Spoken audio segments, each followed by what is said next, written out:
Hello, and welcome to the Irresistible Woman Summit. I'm Deanna Cobden, your host, and we are here to give you a fresh perspective on love, dating, and men, where to meet your man, how to date with confidence, and create amazing, authentic relationships, all while you value and honor yourself. And today we are talking bad boys with Lorna Poole. She is an international coach, podcast creator and host, and professional speaker. She's also been on Your Tango, The Good Men Project, and iHeartRadio. And she is passionate about empowering women to move beyond the fear, pain, and regret that has held them back from attracting true love that they really deserve. Today, she's going to share with us how to get off the bad boy roller coaster and find that great guy with an edge. And she's also a new mom to a beautiful little girl. Welcome, Lorna. Congratulations on your baby. Thank you so much for being here. Thank you. Thank you so much. And it's funny because as a girl that talks about the bad boy, I always say I made every mistake for you. And I never believed I would get to this stage where I would actually have a long-term partner and actually have a baby. That was so far-fetched for me. And I say that up front just to say it's possible. Yeah, that's beautiful. So can you tell us a little bit about that journey for you? Absolutely. So when I grew up at home as a kid, I didn't see my parents' relationship as something I wanted. I was like, marriage looks like crap. Family life looks like crap. Why would you have a kid? All you do is boss them around. This was my thinking. Yeah. And my mom was a housewife. My dad was the boss. My dad, he was controlling. He was, something went on during the day. He'd have a fight with my mom, or he'd have a fight with us. My mom used to say to us, don't upset your dad. Sit still and keep the peace. Keep the peace, right? When he was angry. And I was like, why do we have to walk on eggshells around him? Yeah. And I remember about 11 years of age, my mom was upset again. My dad was shouting at her. And I said to my mom, I don't know if the word was popular at the time or what, but I said, why do you put up with that? Why don't you divorce him? And she said to me, and I'll never forget this, and I remember thinking this, she said, all men are the same, and that's just the way it is. And I was, in my head, I was like, I'll never end up like you. Yeah. Little did I know what I know now is this belief had me dating the wrong men, because I was like, I'm not going to end up with I don't know what words we can use on this, but I'm not going to end up with an asshole. I'm not going to end up with a bad guy. I'm not going to end up in a relationship like that. So what happened to me is I would go from a guy that would mess with my head, he'd never commit, he'd just play me, and I was really attracted to that. I was attracted to excitement. I would have very fast relationships, and then it would crash. And I traveled. So little did I know at the time I was avoiding relationships. And I was the new Irish girl in America, the new Irish girl in Australia, and everybody loves, the new girl. Yeah. You get hit on by attractive guys, and then it would happen near the end of your year there, and then I would leave. So I never had to deal with anything. And I would go from that to the good guy, the guy that's sort of good on paper, but I was never attracted to him. Yeah. And I used to have a belief for a long time that you can never have a relationship where both people were equally attracted to each other. And this went on for ages. Towards the end, I went out with 3 really bad boyfriends and was getting myself in a lot of trouble. Yeah. Till I crashed. I hit rock bottom. I had a really bad relationship. And after that, it was kind of do or die. I was heading for, now I know it's situational depression, they call it. I was losing weight, got very sick, and it was costing me my life. So I decided I was going to change my life. And that's how I turned it around. And I'll share with you how to do that. That's amazing. It's really, especially doing this work, like, it's incredible how we develop these beliefs and how they're passed on. And that it's sad too to hear that your mom thinks all men are like that and you have to be in that relationship. And then she obviously doesn't want you to believe that. She would never want that, but yet you're passing it on. And I know, like, I'm a mom of my daughter's 9, but I'm so hyper aware of things I'm saying, and I'm trying to constantly say different sides of the belief so that she's not internalizing stuff, because it's just something like little kids do, and it's so hard to reverse it and to become, it becomes so deep in your consciousness and unconsciousness that you can't, it's so hard to release it and reverse it. So I'm sure as a mom, like, you're going to be really kind of in the same place, but like, it's so great that you're aware of that now. Like, you're not going to keep that pattern developing, right? No, you know yourself, and I know that whenever you're coaching or talking to somebody, it always relates back to your childhood. Yeah. What did you experience? And speaking to a girl very recently, and she's like, well, when I grew up, it was like this, and she wants the dead opposite. And whatever you hold emotional charge to, yeah, whether you want it or not, you'll recreate it right back into your life. And that's what happened to me in the last relationship. He was a controlling guy. Yeah. The very thing I said I would not do or have. Yeah. So, okay. So what do you think is that biggest attraction to the bad boy? The excitement, the roller coaster, the high. Yeah, and then recreating that pattern, like unconsciously recreating. Like, what I see sometimes too is, I don't know if you see this as well, it's like, I mean, I'm not going to blame like the mom or dad. It's not about that. It's about just like maybe perhaps how it got started, which is, let's say the father, they got divorced, and somehow the daughter now feels like she has to win or be a certain way or be perfect. Or even if your parents are together, sometimes you feel like you have to be perfect to get the love you want. And it becomes this pattern that you start chasing that emotionally unavailable guy because your parents were emotionally unavailable. And a lot of it as well is we don't actually know what to look for. Yeah. We don't know the difference between a quality guy and the wrong guy. We know the extremes. We know the guy that shouldn't hit you. We know the guy shouldn't abuse you. But what are the subtle signs? And I would like to chat about that today. The kind of signs that you think are okay, but they're not. They're the precursor of what's ahead of you. And if you know them, you'll avoid the wrong guy. And you probably know yourself, Dana, that one of the biggest parts of working with somebody is getting them to understand if they just let go of the wrong guy first, their chances of actually meeting a quality guy becomes very like 90%. Like, you're right up there. It's getting you to let go of this guy that's no good for you is the starting point. And that's where people get stuck. Yeah. Yeah, I say that too, actually. Sometimes it's about letting the wrong one, it's not about meeting the right guy, it's about letting the wrong guy go so the right guy can actually come in. Because there is often this pattern of chasing guys you're in a relationship for 6 months or a year or 3 years, and it's that constant roller coaster, like you said, that of excitement. So let's talk about what are some of those subtle signs. Yeah, right. Here's a classic that I feel a lot of people don't know till they hear it. And when they listen to this and they go back out or they think about the guy they're with, they're going to go, oh crap, I'm in that, right? Yeah. Or they might be in denial. But his language is a really big clue. When you meet a guy, because I do a lot of the dating phase, so when you meet a guy, if he ever says anything like, you know what, I just want to have fun, I'm getting over my ex, I want the relationship to go slow, I'm busy, but if it was a different time in my life, things could be different, I'm getting over my ex, I'm just out of a relationship, he's not ready. Yeah. He's telling you what he wants, because men are either into it or not.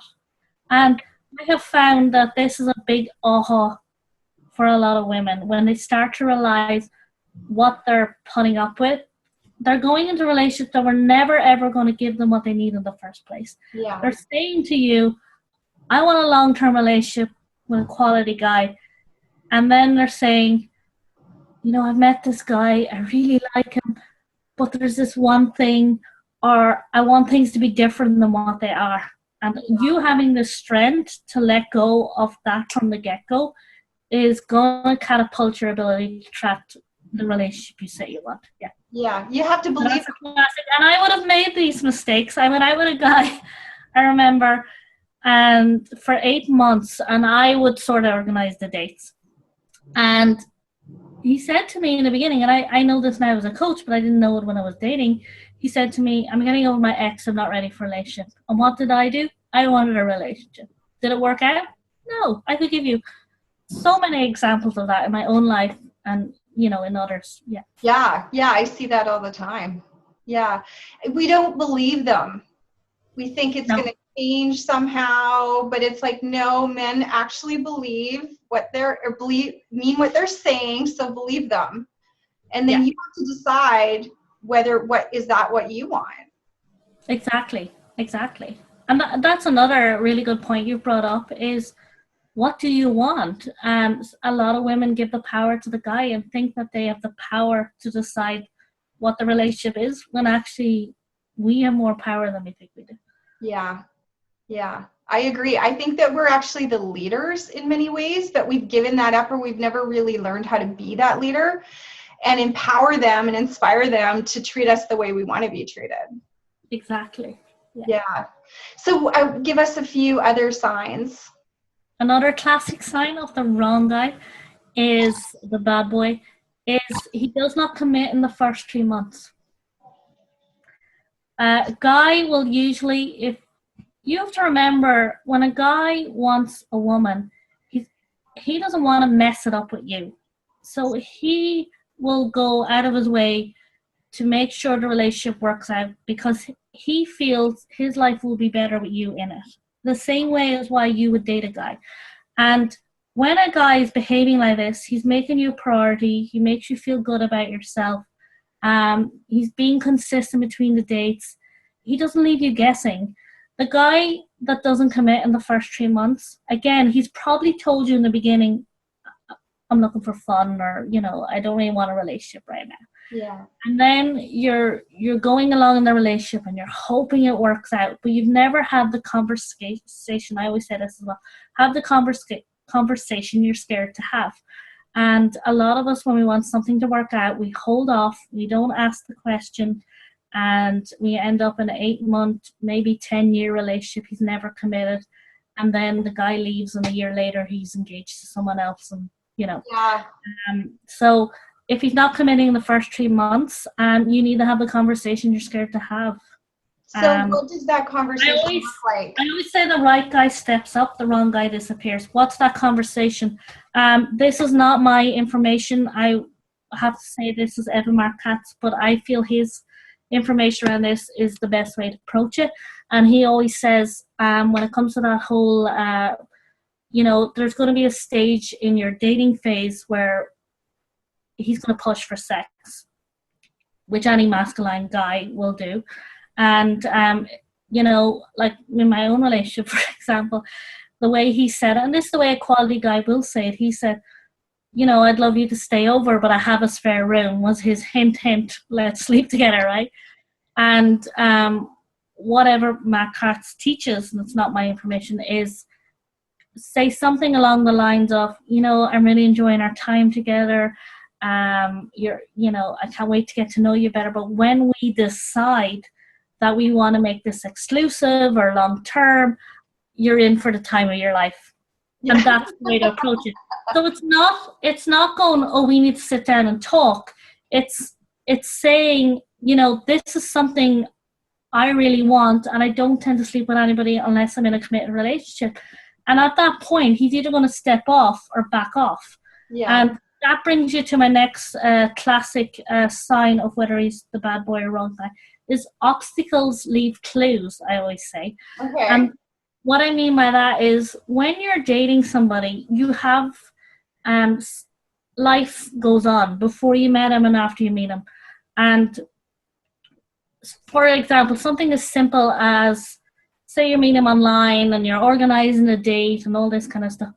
The quality guy will tend to organize a date pretty short after your interconnection or the phone call, and maybe he'll ask you, where you want or whatever, and say you can't go on a Friday or whatever, and you say, look, I'm free Friday and Saturday. The quality guy is okay with this. The wrong guy sees you as hard work, or sees you as difficult. Okay, something is organizing dates. It comes to the whole sex commitment conversation. He avoids the conversation. So you have that conversation we just talked about, and he'll avoid it, or he's too busy, or it's never the right time, or he hasn't contacted you because he's getting this vibe this is coming up. When the big conversations come up, even in this early stages dating phase, the right guy steps up at these obstacles, and the wrong guy gets wishy-washy. He gets inconsistent. Yeah. He's not following through.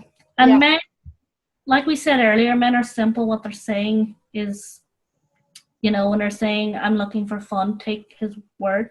Men will always show you in their words or their actions whether his interest in you. And, a lot of women will also say, why has he just disappeared? Why hasn't he come to me and explained to me why? Don't worry about that, right? The wrong guy disappears. You don't want that anyway. He's never going to give you what you need. Yeah. When you see yourself as a confident, high-valued woman, that you're not going to give energy to that. Yeah. You need to give that space in you to attract a good relationship. Yeah, I think that's great. I think going back to the sex conversation, I think that's a really great way to just break it down for the ladies a little bit. So like, you're letting the guy know you're attracted to him. You're letting him know that there's a promise of it in the future, but that this is where you're coming from. And I think it's really always important to be strong where you're coming from and not put the power into the guy's hands, because it's all about you. And when you're holding your power as like a strong, high value woman, that man either steps up or he doesn't. And it doesn't matter how much chemistry you have with somebody. If he's not the right guy, he's going to go away anyways.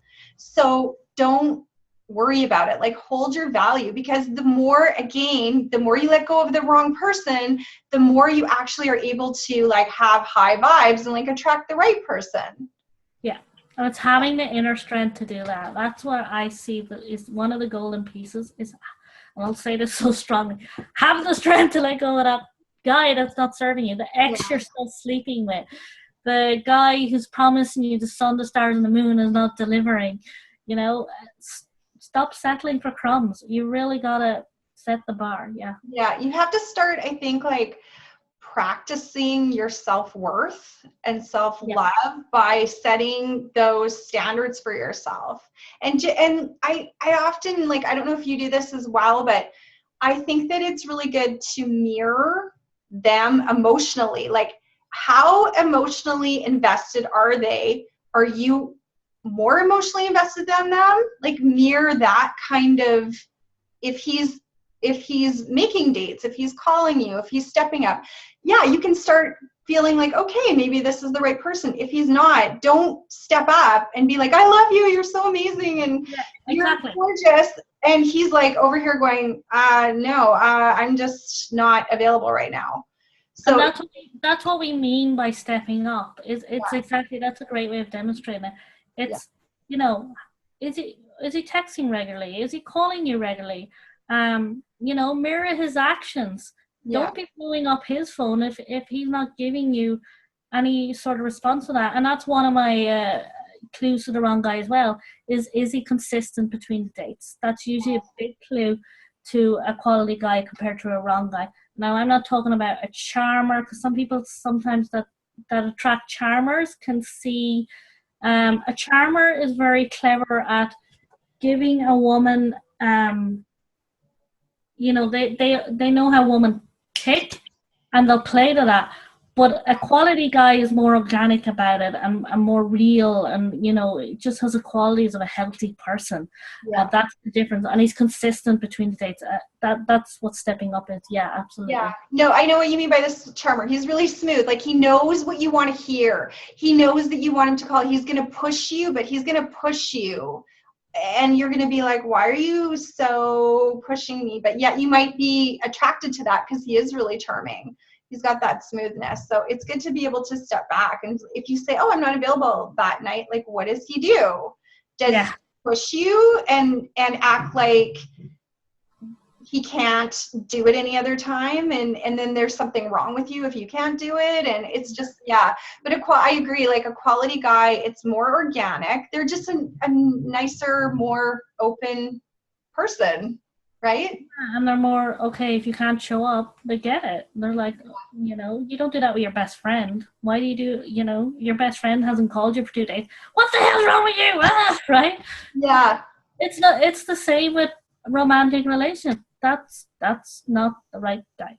Yeah, absolutely. So, okay, so what is the secret to really, or the path, or what do you suggest? Like, how do you end up breaking those bonds, and like how to start finding that nice guy with the edge? Breaking the bond of the wrong guy, first of all, is you got to get to the place in yourself where someone treating you badly is absolutely repulsive to you. Yeah. When I changed my life, the thought of somebody doing the pain I went through again would make me vomit in the toilet. When we keep attracting the right guy, there's a part of us that kind of likes it. We're either excited by the way it is, it's the chemistry, but it's not really the chemistry. It's the high of it's living off the high of getting to know somebody, that high all the time. And I always say the bigger the high, the bigger the low. When you're with a quality guy, it's more steady. Yeah. It's funny. I was watching something the other day about some guy that was successful. Oh, I think it was a football player in England. And he says, my personal life is actually quite boring. And healthy relationships, I'm not saying they're boring, but they're steady. They're not this high and low. And is he going to call me? Is he not? Love is not pain. Yeah. Love is light. Love is fun. Love makes you feel. So attracting the quality guy is getting to the point in your life where you like being treated well. You like feeling good about yourself. You find it a turn on that somebody would do something nice for you. It's getting to that space inside of you and making a choice. Love is a choice. It's no different than anything else in life. And I always say everything's achievable. People who get stuck in certain areas of their life, whether it's money or love or health or whatever, they think that's possible for me or you, but not them. So you have to believe love's possible for you. That's a great place to start. Like who you are. Liking, there's a lot of talk about love yourself. Just accept yourself. If you accept yourself, you're already halfway there with the whole love yourself, right? Yeah. And then it's learning how to get a guy to step up and coming away from dates, asking yourself, do I feel good? Is he a good person? Saying yes to these questions. Yeah. When you're in a fret over something, the right guy doesn't keep you guessing. When you're in a fret, like I always felt bad when I was with a guy that treated me badly. Like I do the obsessive thinking and, all that stuff. When you're with the right guy, you really, yes, you can get uncomfortable when it's near that tipping point of, is this going to work out or not? But it's a totally different experience. And once a lady clicks it, she wonders why it took her so long to get to that space. And it really starts with you and you liking yourself and you becoming what you want to attract. Yeah. So how should she date? Should she be going out with guys she's not attracted to? Like, what do you think? Like, are there going to be some stumbles along the way? Like you might be kind of, you know, especially if you're like online dating, you could be like maybe kind of like hitting a few of those bad boys on the path. You have to be willing to let them go. But what about the guy that you're just like, oh, he's okay, I don't know. Like, what do you suggest that women do? So I suggest is become what you want to attract. So the first thing is go after what you really want. Okay. Now, what do you really want? It needs to be defined in that, I want a loving relationship with a quality guy. It's not, oh, he's really physically attractive. Yeah.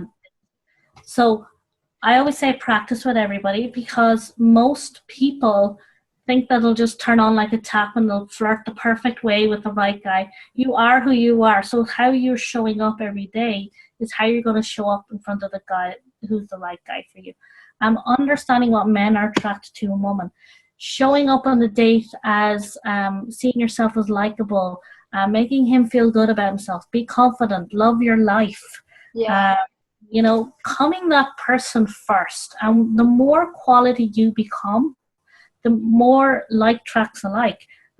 Quality men are not actually attracted to a woman who's broken, who's hurt, who's getting over her ex, who is talking on the date about how hard done by she was. It's repulsive, okay? Yeah. So when he meets a woman who likes herself, she's light, she's fun, he really enjoyed himself, it's a whole new level for him. And why do people do anything in life? Because there's a benefit to us. The only reason why you want to go out with a certain guy or have long-term love, because you believe you're going to be happier, or your life's going to be better with him in it. And he's the same. That's why he's showing up on that date. So when you become what you want to attract, it gets very easy for you to attract a quality guy. Yeah, I think that's great. So, okay, this is the Irresistible Women Summit. So what do you find? I guess it's almost just what you said. Like, what are the qualities of an irresistible woman to you? To a man or in life? In just however you want to tell us. Confident, like yourself, Yeah. feminine. It's the same way as, I think I watched a movie the other day and I went, oh my God, he's so masculine. I love it. Men are the same. We're attracted to opposites. So feminine's not wearing a nice dress. It's just enjoying that you're a woman and loving your body and loving who you are and having a laugh at life. And, It's not a word. It's not. yeah. Positive, sexual, understanding, like living a life you love, having dreams about the future, just being a breath of fresh air, being in alignment with who you are. Yeah. Those qualities is going to make you a really great person. I love that, especially alignment with who you really are, because that's a process. Like, work on that alignment process and you really will discover an amazing, incredible, irresistible woman inside. So I know that you have a really great gift for everybody. Can you tell us about it? Yeah, it's funny. I wrote this long time ago when I was stuck in love. And it's called The 15 Biggest Mistakes That Keep You Attracting the Bad Boy or the Wrong Guy. And they're probably things you don't often think about, but it gives you courage, wisdom, and sort of the know-how to turn your life around. People who read it, I get great feedback. So, go to my website. It's just www.lornapoole, my name, LORNAPOOLE.com, and you'll find it there and enjoy it. Yeah. Yeah, we're also in your email today. There was a link to the interview and a link to Lorna's gift. And under the video, there's another link to the gift. So go there, download that, all that great information. And if something really stood out for you today, just hit reply to the email that was in your box today and let us know what you liked about this interview and what stood out for you. And in your inbox tomorrow, you're going to get another email with the link to your next interviews. And Lorna, thank you so much for being here. We really had such a great time. I know that the women are going to be just so happy to have this information. So thank you, everybody. We'll see you again in next time. Bye.